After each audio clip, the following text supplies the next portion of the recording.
Dieu ne craint pas de courir des risques. L'expression peut paraître osée, mais c'est pourtant vrai. Dieu ne craint pas de s'exposer à des malentendus, pourvu que pour finir il atteigne son objectif. Pauvres êtres limités que nous sommes, dont l'intelligence est assez courte vue, qu'importe au Dieu éternel que nous prénunons, que nous méprenons pour un temps, sur les mobiles qu'il inspire, s'il peut, en nous déconcertant, mieux parvenir à ses fins. Pour quelqu'un qui a pour lui l'éternité, le temps ne compte pas.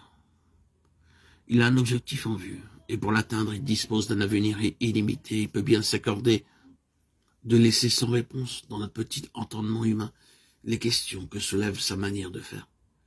Ce qu'il a en vue est quelque chose d'éternel, qui justifiera d'une façon éclatante tous les moyens qu'il aura mis en œuvre. Il peut donc courir le risque d'un malentendu, ce ne sera jamais que pour un temps. Il le sait, et s'il estime que le but en vaut la peine, il n'a pas besoin d'autres raisons pour justifier sa manière de faire. N'est-ce pas là ce qu'il a fait nombre et nombre de fois avec les enfants d'Israël lorsqu'il les abandonna aux mains de leurs ennemis, qui étaient en même temps ses ennemis? Ces nations païennes auxquelles il ne cessait de manifester son opposition et contre lesquelles il avait pris une attitude qui excluait toute possibilité de réconciliation. C'est entre leurs mains qu'il livra son peuple.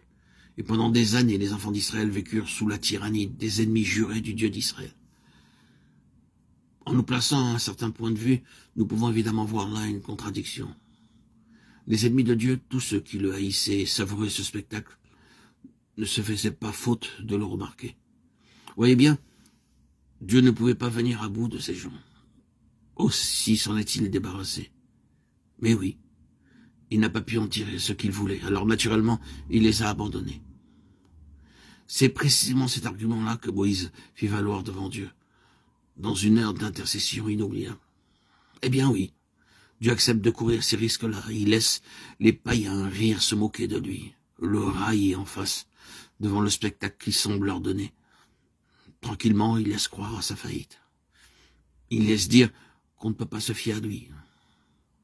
Cependant que son peuple est la proie de l'ennemi, et ce n'est pas une fois seulement que la chose arrive.